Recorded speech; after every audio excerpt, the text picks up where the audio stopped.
The United States, Panama, and Colombia have announced a new campaign designed to reduce traffic on a big illegal migration route.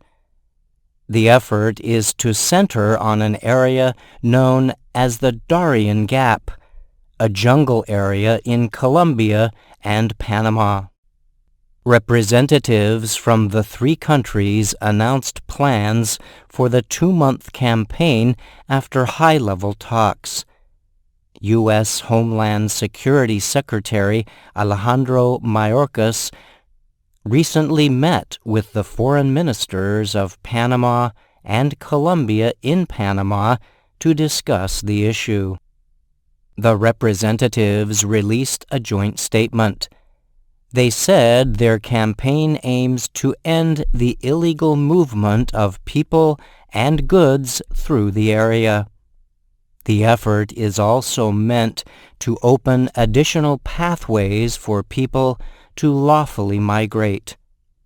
Official migration data from Panama shows there were nearly 90,000 illegal crossings through the Darien Gap in the first 3 months of 2023. Most of the migrants came from Venezuela, Haiti, and Ecuador. That is more than 6 times the number recorded during the same period last year.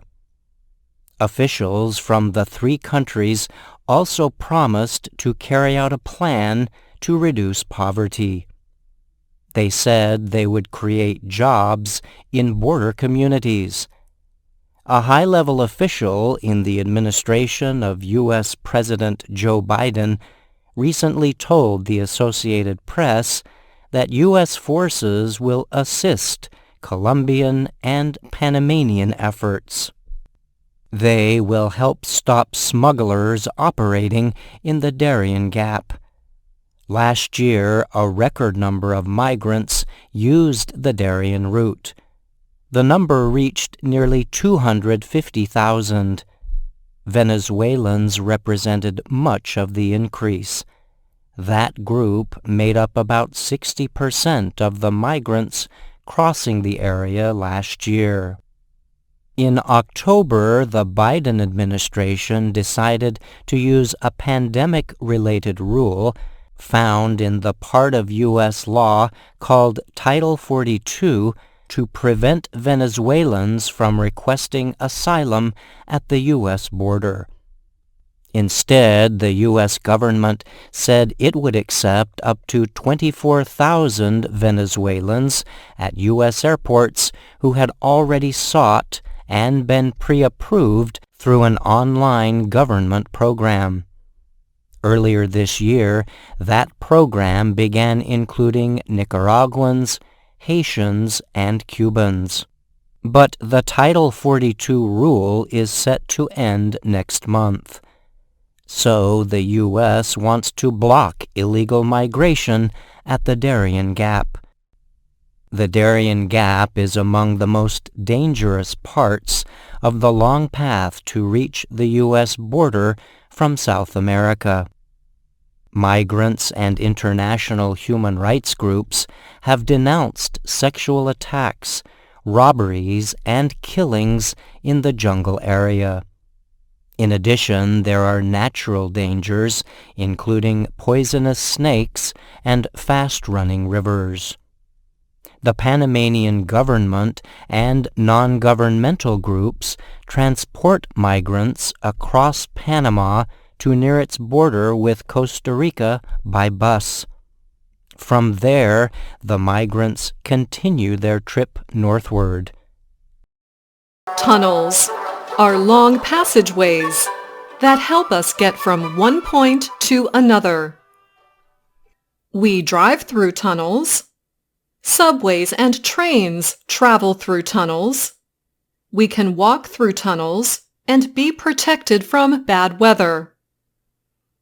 Some tunnels are very long. When we drive through them, we must turn on our headlights. If not, we cannot see. If you are afraid of long dark tunnels, having lights is important. And that gives us this expression, light at the end of the tunnel. This means to have hope that a bad situation will soon come to an end. Imagine you are traveling through a long dark tunnel. You keep going and going, but you only see darkness. Then, finally, you see light up ahead. The end of the tunnel is near. We use this expression for any difficult situation or long process. Let's say you are working on a long, difficult project. It feels like you will never finish. But then, after a long day of working, you finally see the light at the end of the tunnel. There is hope that the project will finally be finished. Our other tunnel expression for today is not as hopeful. Tunnel vision is an actual condition where your field of vision is limited. You have a narrow field of vision resulting in loss of side vision. That is the medical condition. As an expression, to have tunnel vision means you are narrow-minded. You have a small or narrow viewpoint on a certain subject. It can also mean that you are single-minded, meaning you are only able to think of one thing. Tunnel vision is usually not considered a good thing. But sometimes having tunnel vision temporarily helps you to finish something. Used this way, tunnel vision means to be extremely focused on something, or on a part of something, while ignoring other things. So again, that can be helpful. When talking about people who have tunnel vision, we can also say they have blinders on. They are not willing to see certain things. As with tunnel vision, having blinders on can also help you finish something difficult or meet a goal. Tunnel can also be used as a verb. It means to dig or bore through something. It is quite an act to tunnel through a mountain when making a tunnel. But you can also dig through things like work. If I tunnel through a pile of documents, it means I was buried in work, but worked my way out. A dog is back with his Alaskan Islander family after going missing for over 1 month. Nanook was found over 200 kilometers away, across sea ice. Mandy Iworigan lives on St. Lawrence Island in the Bering Strait in the western part of Alaska. The Bering Strait is the icy waterway that separates the United States and Russia. Nanook disappeared in March when Iworigan and her family went to visit friends on another part of St. Lawrence Island. She believes Nanook and another dog ran out onto the ice looking for food. The other dog, Starlight, stayed away for a number of weeks but came home. Nanook did not come back. About 1 month later, Iworigan said people in the town of Wales began posting photos of a dog they had found. Her father showed her the photos and said they looked like Nanook. Iworigan looked at the photos and yelled, "That's our dog! What is he doing in Wales?" If you look at a map, you can see that the town of Wales and St. Lawrence Island are separated by a lot of water, but in the winter, most of it is frozen. This might have permitted Nanook to cover 241 kilometers, either floating or running on the ice. The trip is being described as epic, but no one will ever know everything about Nanook's story or how he survived for so long. I have no idea how he ended up in Wales, the owner said. Maybe the ice shifted while he was hunting. Iworgan said the dog probably ate the remains of other animals, such as a seal, or caught and ate a seal. He's smart, she said. Nanook came home to his family on an airplane last week, and Iworgan's daughter Brooklyn yelled with happiness when she saw him. The dog had been bitten by another animal, but was otherwise in good shape after his long time away from home. In the 1970s, more than 800 students filled the classrooms of Chiante Elementary School in rural Hwasun County.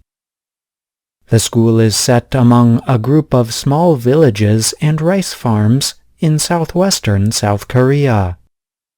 By 2021, the school's population had dropped to just 24 students. Without intervention, local officials said, Chiante Elementary could soon close. The large decrease is the result of both South Korea's falling birth rate and fast urbanization that has sent huge numbers of young people to the city for better jobs. The situation is the same for many schools across South Korea.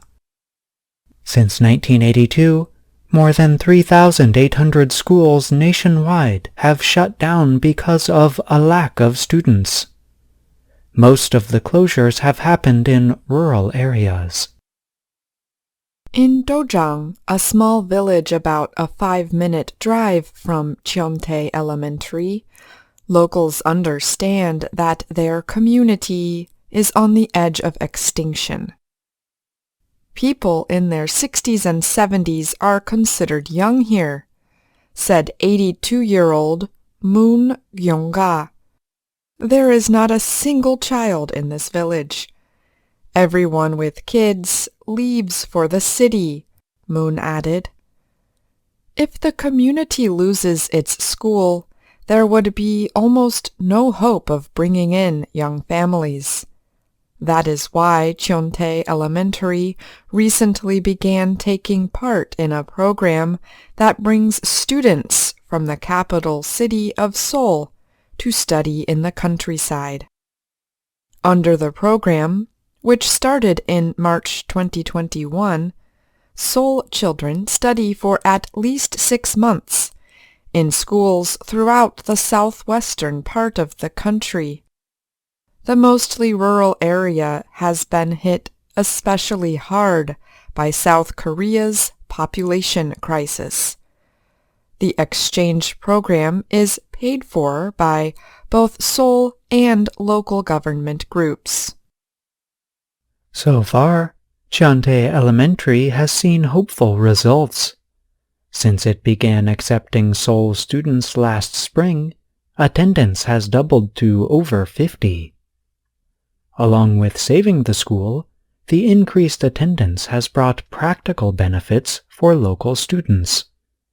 Before the exchange program, it was difficult to find enough children to play team sports, like soccer or basketball, said 6th grader Lim Sung-ju. I have more hobbies now, and I can experience more things. Basically, I just have more fun, Lim said. More students also mean the school receives more resources and employees, such as a vice principal who can work on lesson planning. Seoul exchange students benefit, too. They are able to take a break from the overcrowded capital area. They can enjoy more outdoor activities, cleaner air, fewer crowds, and a less competitive educational environment. It's possible to educate the whole person here, said Kim Na-yoon, a Seoul local whose son is in the 3rd grade at Cheontae Elementary.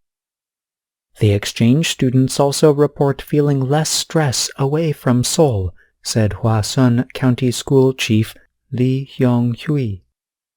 This is good for all of Korea in the long term, she said. However, many locals worry the program is only a partial fix. They note it does not deal with the main problem facing rural communities, a lack of income for locals. The population is still not growing, said Park Gong-ryol, a 67-year-old who has lived in Hwasun County for 18 years. Park supports the exchange program. He even helps run a housing center for exchange students and their parents. But he said the government should do more to increase the earnings of local farmers who have historically depended on small rice fields. Without that kind of intervention, hundreds of rural communities could soon disappear. A March study by the Korea Employment Information Service says 113 of South Korea's 228 cities, counties, and districts are at risk of extinction. Cho Hee-yeon leads the Seoul Metropolitan Office of Education. He is also the driving force behind the exchange program. He hopes this is just the beginning. He wants to one day attract enough students to expand the program to rural areas nationwide. We hope that by studying in rural areas, children will be able to escape the concrete jungle, experience living in nature, develop a second hometown, and grow in a healthier way, he said. Cho considers the program to be part of a large plan for more balanced, sustainable development in the country. Korea is traditionally a rice farming society, but unfortunately some kids these days think rice grows on trees, Cho said, laughing. The goal is to make children remember rural areas even as adults. Mehran Fanous wanted to play the violin from the moment he first heard a recording at the age of 6. And 10-year-old Peristu Hadarinejad heard that the instrument was difficult to play, so she wanted a challenge. The dream of becoming a violinist has taken them from their native Afghanistan and Iran to Bloomington, Indiana. The small city in the Midwest is also home to the Jacobs School of Music at Indiana University, the largest music school in the United States. Mehran was 6 years old when he listened to his brother's recording of Zigeunerweisen for violin. Hearing that recording made Mehran want to learn Western classical music and play the instrument. Just a year later, Mehran's musical ability won him a place at the Afghanistan National Institute of Music, or ANIM. There he studied with William Harvey, who happened to be the violinist in the recording. Harvey, who studied violin under Mimi Zweig at Jacobs School of Music, is also the founder of Cultures in Harmony. The organization brings musicians from different countries together. One of its main goals is to promote international and cultural understanding through music and interaction.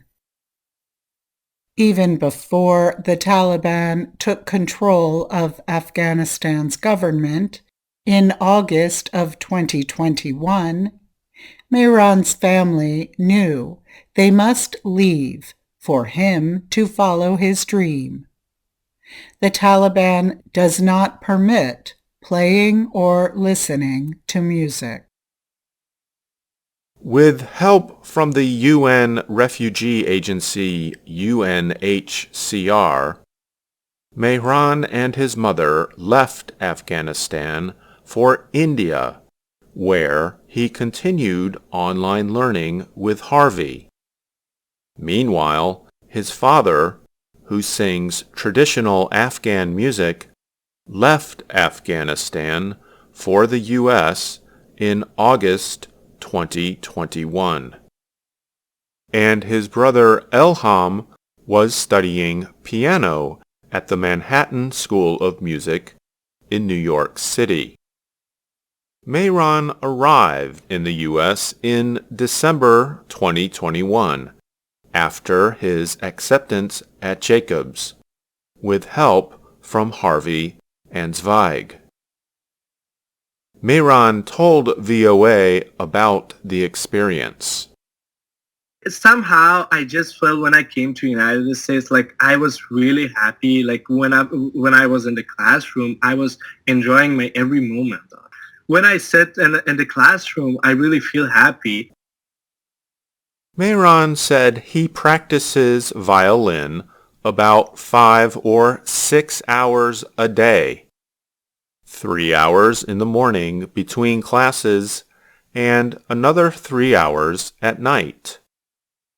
He wants to be able to perform the most famous pieces, such as Tchaikovsky's Concerto for Violin. His teacher Zweig observed that Mehran has talent and works hard. And he's so smart and so gifted, and he's practicing all the time. When asked about the way people view Afghanistan, Mehran said, People judge Afghanistan based on Taliban sometimes, which is really not good. So a good example that I can give right now is I was in Afghanistan, and if it wasn't from Afghanistan, I could never start music. There was a music school, at least in Afghanistan. Haydarinejad goes by the name Parastu. Growing up, she listened to both Persian and Western music. Her father played sitar, a traditional Persian instrument, and her older sister was learning to play piano. Having heard that the violin is a difficult instrument to play, she chose it. I wanted to challenge myself, she said. Parastu's family moved often, so she did not receive methodical training until the age of 17. At that time, she traveled every week to Iran's capital city of Tehran to take lessons. A year later, she was accepted into the University of Tehran. She said it was the beginning of her journey to be a violinist. Like Mehran, Parastu recognized that to be a classical violinist, she would need to find training in a Western country. She is now a second-year master's student in historical performance and Baroque violin at the Jacobs School of Music. The Baroque period in classical music dates from about 1600 to 1750. What makes this genre of music very special and interesting to me is that even if I listen to or play the same piece many times, there are still new things to discover. She said that while her music education in the U.S. is close to what she received in Iran, in the U.S. there are many more music festivals and competitions for performers. It took Parastu some time to feel more comfortable with speaking English. During this period, she discovered something she liked very much about U.S. culture. I was very surprised by how much people were supportive and patient with me. They were listening so carefully without interrupting or correcting me and trying to understand what I was trying to say. It also helps that there is a Persian community in Bloomington, Indiana. We usually celebrate important Persian events such as the New Year together. I also have incredible non-Persian friends at the school that I spend most of my free time with. Parastu aims to continue her study for a doctorate in Baroque violin performance, and she hopes to teach Baroque music and historical performance in Iran someday. For now, Mehran and Parastu are bringing music and cultures together in the small college town. Marcela Castro's office in Chihuahua is more than 150 kilometers from the United States-Mexico border. But the distance does not prevent her from assisting women in the U.S. to go around the recent bans on abortion, a medical procedure to end a pregnancy. Castro and her co-workers work for Maria Verde Chihuahua. The organization of mostly volunteers has supported reproductive rights in northern Mexico since 2018. They provide virtual guidance and abortion pills for women who want to end a pregnancy on their own. Their abortion model requires no travel, health center visit, or prescriptions. It was developed by Mexican activists through many years of facing abortion bans and restrictions in Mexico. The organization does not charge for the help they provide, and the model gained interest in the U.S. as the Supreme Court overturned Roe v. Wade to end the constitutional right to abortion last year. Castro and her co-workers are trained acompañantes. They can safely advise women on self-administered medical abortions, and they serve as a guide and partner in person or from a distance. They have studied national abortion guidelines, and they fully know the medical procedures established by the World Health Organization, or WHO. We don't offer medical attention because we are not doctors, Castro said. Although it is a medical procedure, it does not require hospital measures. Most women from the U.S. contact Maria Verde Chihuahua through social media or are introduced by someone. Most communicate in Spanish, though the acompañantes could also assist English speakers as well. Communication usually is conducted via a mobile and secure tool, WhatsApp. In most cases, medication is advised, and the accompagnante provides a combination of two drugs, misoprostol and mifepristone, to end the pregnancy. They are both considered safe by the WHO and the U.S. Food and Drug Administration. The work of the accompagnantes troubles anti-abortion activists in Mexico.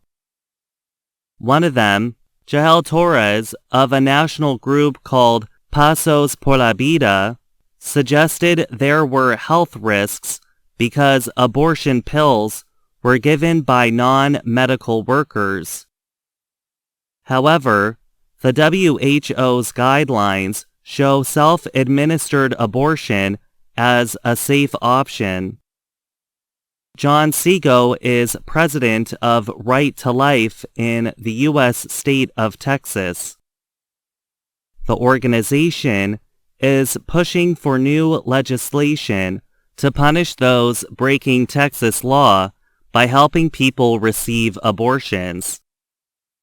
He said there has yet to be any strong effort to bring legal action against those involved with supplying abortion pills to people who live in Texas. Texas simply does not have enough policy tools to efficiently stop these practices, Segal said. Nathan Cortez is a professor of health law at Southern Methodist University in Dallas, Texas. He said he expected that women in states with abortion bans would consider getting help from outside the U.S. Las Libres is an organization founded 20 years ago in the Mexican state of Guanajuato, where abortion is still banned. It is led by activist Veronica Cruz, and it began training accompagnantes since 2019. In January 2022, we had an average of 10 cases every day. When Roe was overturned in June, we had up to 100, Cruz said. She said the numbers kept rising until they reached 300 requests per day, all from the U.S. The workload was so large for her team of 10 people, so she created new networks to help. In 1 year, we created more than 20 networks. We are about 200 people helping only the United States, Cruz said.